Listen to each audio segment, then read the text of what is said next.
Phone आ रहा है तो सीधा ये कहा जा रहा है कि आपका रोल नंबर ये है, आपका पिता का नाम ये है, आपका नाम ये है, आपको इतना मार्क्स आ रहा है, जितना में पास होगा उससे 4 नंबर किसी को कम, किसी को 10 नंबर, किसी को 20 नंबर कम करके बताया जा रहा है। और जितना नंबर कम करके बताया जा रहा है ना कि पास होने के लिए इतना नंबर चाहिए, तो जितना ज़्यादा नंबर पास होने के लिए चाहिए जो बताया जाता है उतना ज़्यादा पैसे की डिमांड की जा रही है। कौन कर रहा नहीं कर रहा है ये तो अभी पता नहीं चल रहा, ये जाँच का विषय है। लेकिन ये तो सबसे बड़ा प्रश्न उठता है ना कि उसके पास अभ्यर्थी का डाटा, रोल नंबर, नाम, पिता का नाम, मोबाइल नंबर और उसके बाद जन्म तिथि, ये सारा डिटेल कहाँ से आ रहा है? तो ये बीएसईबी के ऑफिस के अंदर के लोग ही जिम्मेवार हैं, चाहे वो डाटा ऑपरेटर हो जो वहाँ काम करते हो या जो भी हो। ये तो सरकार का काम है जांच करवाए, बीएसईबी के चेयरमैन का काम है। आप इस पे जांच करवाइए कि आखिर आपके राज्य में और वो भी राजधानी पटना में कैसे अभ्यर्थियों के पास फोन जा रहा है और पैसे की उगाही की जा रही है, पैसे की मांग कर रहे हैं, किसने डाटा लीक किया? इससे पहले 2019 में भी हुआ था, जो 2019 एसटीईटी परीक्षा हुई थी, 2020 में वो परीक्षा हुई थी, अक्टूबर में शायद हुआ था, अक्टूबर में, उस समय भी ये खेल चला था। सिपाही बहाली में सेंटर मैनेज ही सबसे बड़ी समस्या है। धांधली सेटिंग का सबसे बड़ा तरीका सेंटर मैनेज है, उसमें कई स्तर पे सेंटर मैनेज होता है। सेंटर देखिए 1 महीना पहले दे दिया गया, एडमिट कार्ड जारी कर दिया, 1 महीना पहले एडमिट कार्ड जारी हो गया, लोगों को पता चल गया कि मेरा सेंटर इस स्कूल में, इस कॉलेज में, लग गए धांधली सेटिंग में। सेंटर मैनेज का बड़ा खबर है, मैसेज आ रहा है कि सेंटर मैनेज हो रहा है, सेंटर मैनेज, कमेंट भी मेरा वीडियो में देख रहे हैं। तो ये चीज़ इस बार भी सुनने को मिल रहा है कि इस तरह की व्यवस्था, इस तरह का सेटिंग बहुत सारे जिलों में एक खबर आ रही है कि इस तरह का सेटिंग सेंटर के द्वारा किया गया है, जो सेंटर के हेड हैं उनके द्वारा शिक्षा माफियाओं से मिलकर किया जा रहा है। नमस्कार, आप देख रहे हैं द बिहार टॉप, मैं हूं आदेशपुरी। बिहार में परीक्षाओं का समय चल रहा है। आज बीपीएससी पीटी का एग्जाम हुआ, कल सिपाही भर्ती के लिए परीक्षा होने वाला है। तो वही बता दें आपको हम कि कुछ दिन पहले ही एसटीईटी 2023 के परीक्षा का समापन हुआ है। लेकिन आप देख ले तो सिपाही भर्ती में पुलिस लगातार छापेमारी कर रही है और बड़ी संख्या में फर्जीवाड़ा करने वाले लोग इलेक्ट्रॉनिक उपकरणों के साथ पकड़े जा रहे हैं। इसके साथ साथ आपको हम बता दें कि सबसे बड़ी समस्या आ रही है एसटीईटी 2023 में छात्रों को पास फ़ोन पहुंच रहे हैं, फ़ोन किया जा रहा है और ये कहा जा रहा है कि आपके अंक कम हैं, आप बाहर हो जाइएगा, आप इस नंबर पर पैसे जमा कीजिए, नहीं तो आपको हम फेल करवा देंगे। हमारे साथ है छात्र नेता दिलीप हैं, दिन भर इनके पास छात्रों के फ़ोन आ रहे हैं, इनसे ही बात करते हैं। दिलीप जी, एसटीईटी 2023 परीक्षा में क्या खेल चल रहा है? आखिर कौन फ़ोन कर रहा है, क्या फ़ोन करके, क्या उनका उद्देश्य क्या है? देखिए, फ़ोन करने वाले के पास डाटा कहाँ से आया? सबसे पहला सवाल तो यही उठता है ना कि आखिर उन लोग के पास डाटा कहाँ से, कौन कर रहा नहीं कर रहा है ये तो अभी पता नहीं चल रहा, ये जांच का विषय है। लेकिन ये तो सबसे बड़ा प्रश्न उठता है ना कि उसके पास अभ्यर्थी का डाटा, रोल नंबर, नाम, पिता का नाम, मोबाइल नंबर और उसके बाद जन्म तिथि, ये सारा डिटेल कहाँ से आ रहा है उसके पास? यानी कि कहीं ना कहीं तो ये डाटा लीक हुआ है, या फिर जो ऑनलाइन एजेंसी एग्जाम कंडक्ट करवा रही है और बीएसईबी ऑफिस के अंदर के लोग मिलकर ये खेल खेल रहे हैं, पैसों की उगाही कर रहे हैं। यही बात होगा ना, कहाँ से डाटा लीक हुआ? तो इसकी जिम्मेदारी कौन लेगा? कौन है इसके लिए दोषी? क्या फ़ोन में क्या कह रहे हैं, कैसे हो रहा है? फोन आ रहा है तो सीधा ये कहा जा रहा है कि आपका रोल नंबर ये है, आपका पिता का नाम ये है, आपका नाम ये है, आपको इतना मार्क्स आ रहा है, जितना में पास होगा उससे 4 नंबर किसी को कम, किसी को 10 नंबर, किसी को 20 नंबर कम करके बताया जा रहा है। और जितना नंबर कम करके बताया जा रहा है ना कि पास होने के लिए इतना नंबर चाहिए, तो जितना ज़्यादा नंबर पास होने के लिए चाहिए जो बताया जाता है उतना ज़्यादा पैसे की डिमांड की जा रही है। किसी को कह रहा है 50,000 भेजो, किसी को 1 लाख। और लास्ट में क्या होता है, अभ्यर्थी जब कहते हैं हमारे पास पैसा नहीं है तो बोला जाता है कि 24 घंटा, फिर फ़ोन करके बोला जाता है 24 घंटा हो गया नहीं पैसा दिया, तो फिर फ़ोन करता है कि 6 घंटा के अंदर भेजो नहीं तो फेल कर दिए जाओगे, कल रिजल्ट आ रहा है। और कल करते हुए कितना दिन पार हो गया, अभी तक तो रिजल्ट नहीं आया है। तो अभ्यर्थियों से पैसे ठगे जा रहे हैं, ये तो निश्चित है। ये जो लोग भी फ़ोन कर रहे हैं, ये 1 नंबर किसी का ना तो बढ़ा सकता है न ही किसी का घटा सकता है, ये निश्चित है। क्योंकि अगर जिस समय आंसर की फाइनल नहीं हुआ था, जब आंसर की जो पहली बार जारी किया जाता है उस पर आपत्ति मांगा जाता है, उस समय भी फ़ोन करके बोल रहे थे कि कल रिजल्ट जारी होने वाला है, जबकि वो आंसर की भी उस चीज़ का जारी नहीं हुआ है, तो कैसे रिजल्ट जारी हो जाएगा? ये तो सोचने वाली बात है। तो फिर कौन ये कर रहा है? और उनके पास सबसे बड़ा प्रश्न आपने उठाया कि डाटा उनको कैसे मिल गया? ये तो सारा बीएसईबी के पास होना चाहिए, वहां से कैसे लीक कर गया? इस पे तो हम सरकार से मांग कर रहे हैं, खासकर नीतीश कुमार जी से मांग कर रहे हैं कि आप कहते हैं जब से आप मुख्यमंत्री बने और उससे पहले से आप कहते रहे हैं कि भ्रष्टाचार पे 0 टॉलरेंस। हालांकि आप तो नहीं बोलते हैं अब ये बात, पिछले 3-4 साल से ये बात नहीं बोलते हैं कि भ्रष्टाचार पे 0 टॉलरेंस, लेकिन पहले ये खूब चर्चा रहती थी, अखबारों में भी छपती थी खबर कि भ्रष्टाचार पे 0 टॉलरेंस, भ्रष्टाचार पे 0 टॉलरेंस। नीतीश कुमार, भ्रष्टाचार पे जीरो टॉलरेंस नीतीश कुमार, यानी कि आप लगातार ये बात बोलते रहे हैं। लेकिन आप इस पे जांच करवाइए कि आखिर आपके राज्य में और वो भी राजधानी पटना में कैसे अभ्यर्थियों के पास फोन जा रहा है और पैसे की उगाही की जा रही है, पैसे की मांग कर रहे हैं। किसने डाटा लीक किया? डाटा लीक हुआ या बीएसईबी ऑफिस के अंदर के कुछ लोग और जो ऑनलाइन एग्जाम कंडक्ट करने वाली एजेंसी है वो सब मिलकर ये खेल कर रहे हैं, पैसों की उगाही कर रहे हैं? क्या है? अगर डाटा भी लीक हुआ तो कैसे डाटा लीक हो जाएगा? क्यों डाटा लीक होगा? ये पहली बार नहीं है, इससे पहले 2019 में भी हुआ था। जो 2019 एसटीईटी परीक्षा हुई थी, 2020 में वो परीक्षा हुई थी, अक्टूबर में शायद हुआ था, अक्टूबर में, उस समय भी ये खेल चला था। तो आखिर क्यों बार बार हो रहा है कि बीएसईबी से जो भी परीक्षा कंडक्ट हो रहा है उसमें पैसे की मांग की जा रही है फोन करके? कहाँ से डाटा लीक हो रहा है? ये ऐसा पहली बार नहीं है। बीएसईबी के द्वारा जो परीक्षा हो रही है उस हर परीक्षा में ये हाल है। तो ये बीएसईबी के ऑफिस के अंदर के लोग ही जिम्मेवार हैं, चाहे वो डाटा ऑपरेटर हो जो वहाँ काम करते हो या जो भी हो। ये तो सरकार का काम है जांच करवाए। बीएसईबी के चेयरमैन का काम है कि वो जांच करवाए कि उनके द्वारा उनके ऑफिस से कौन लोग हैं जो इस तरह का काम कर रहे हैं।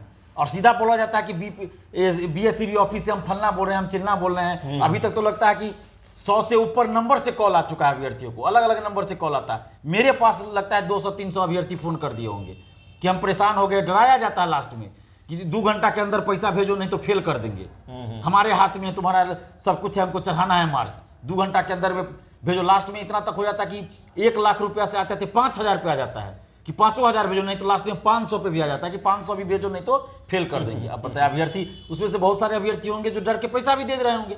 लेकिन हम अपील करते हैं अभ्यर्थियों से कि आप डरिए नहीं, आप बिल्कुल नहीं डरिए।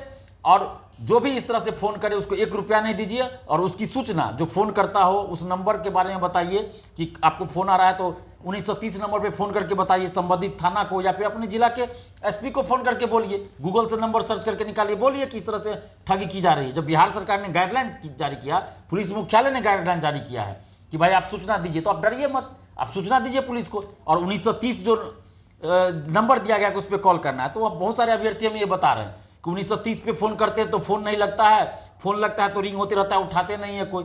तो सरकार को भी इस पे ध्यान देना चाहिए कि भाई आपने जब ये सुविधा दिया है तो फोन रिसीव भी होना चाहिए, उस पर संज्ञान भी लिया जाना चाहिए। तो ये काम सरकार की तरफ से किया जाना चाहिए। अभ्यर्थी मुझे बताया, क्या सच्चाई है मैं नहीं जानता कि 1930 पे सही में वो फोन रिसीव नहीं कर रहे कि क्या, ये मैं नहीं जानता। अभ्यर्थी, मुझे बहुत सारे अभ्यर्थी बता रहे थे कि हम फोन कर रहे हैं, बार बार फोन रिसीव नहीं हो रहा है।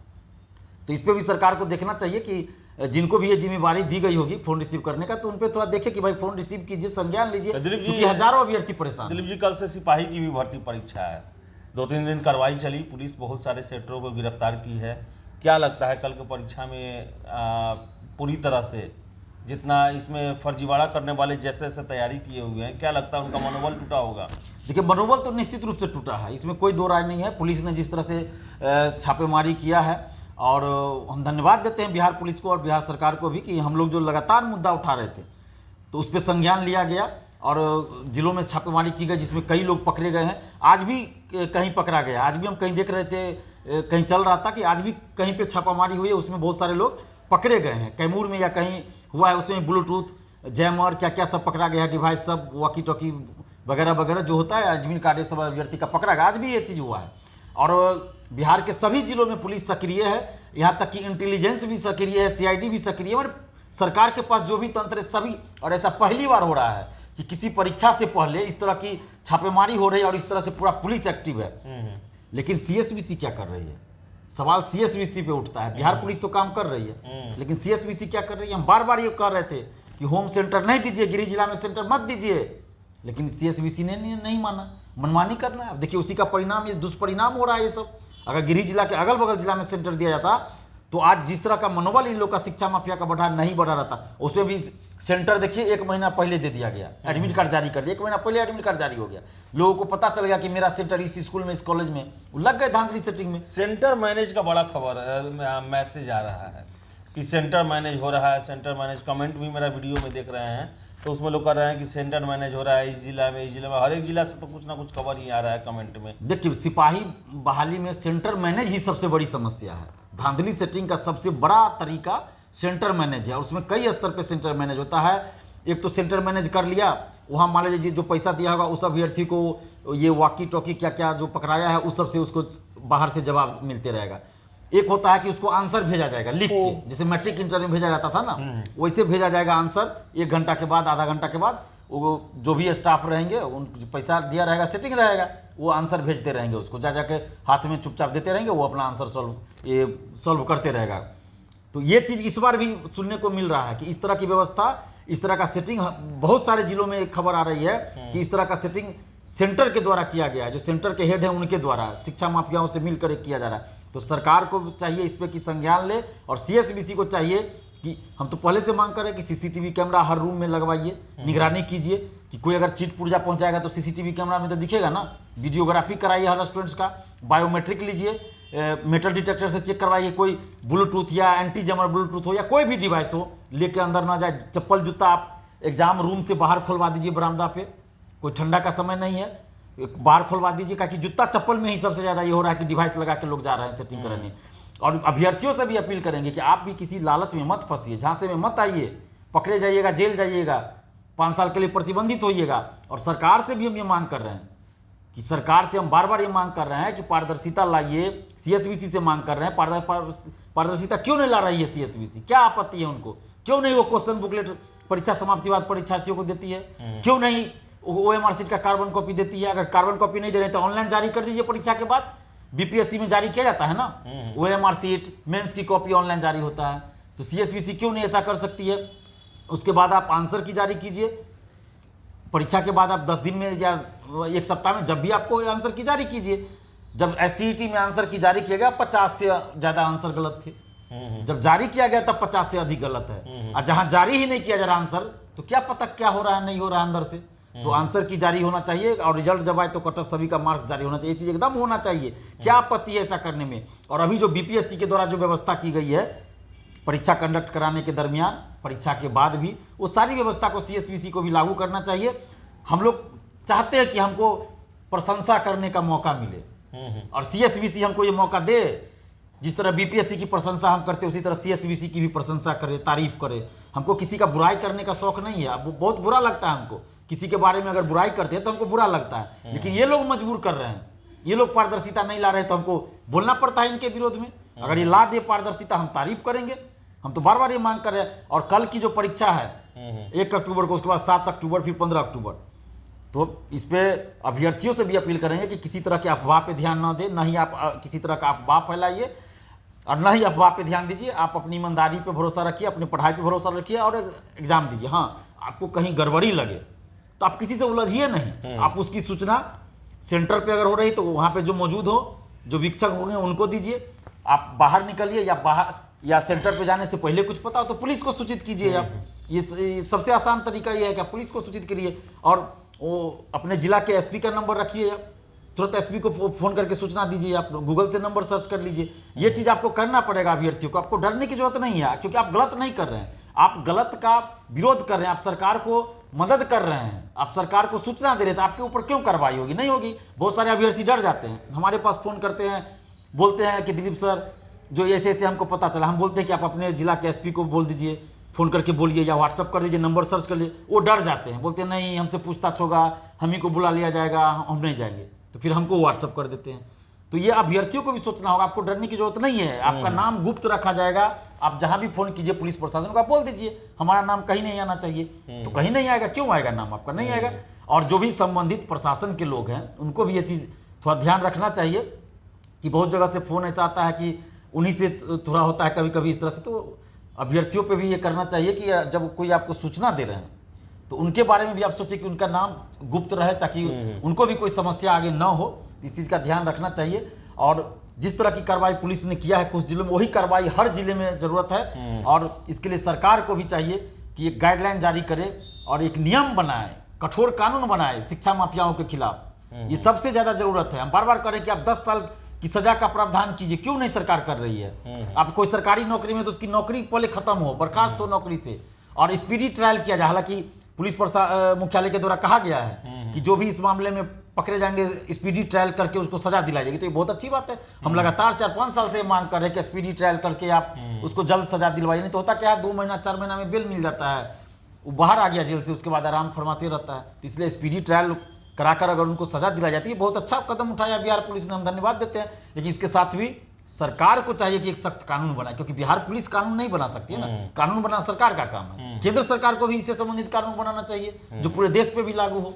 ठीक है, तो दिलीप जी थे, इनका साफ कहना है कि कानून बनना चाहिए और एसटीईटी 2023 में जिस तरह से फ़ोन आ रहे हैं वो फ़ोन जो है वो प्रश्न खड़ा करता है कि आखिर छात्रों के डाटा के साथ खिलवाड़ कौन कर रहा है, जबकि ये डाटा जो है बीएसईबी के पास सुरक्षित है, इसे शेयर करना नहीं होता है। तो आखिर फ़ोन नंबर, पिता का नाम, रोल नंबर, ये सब इतने बड़े मात्रा में कैसे इन जालसाजों को पता चल जा रहा है कि ये छात्रों के पास फ़ोन करके पैसे की उगाही कर रहे हैं।